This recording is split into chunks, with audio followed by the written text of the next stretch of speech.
Yan na, ito na, let's eat na. Umuusok-usok pa.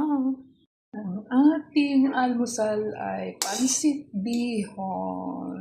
Yummy. With tauge. Chinese kasi. Pag Chinese, gusto nila ang ilagay sa pansit ay tauge.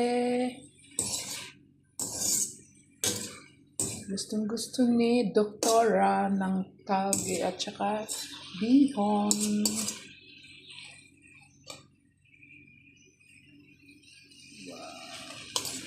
Yan. Let's eat na. Ang sarap niya ay hipon. Maraming hipon.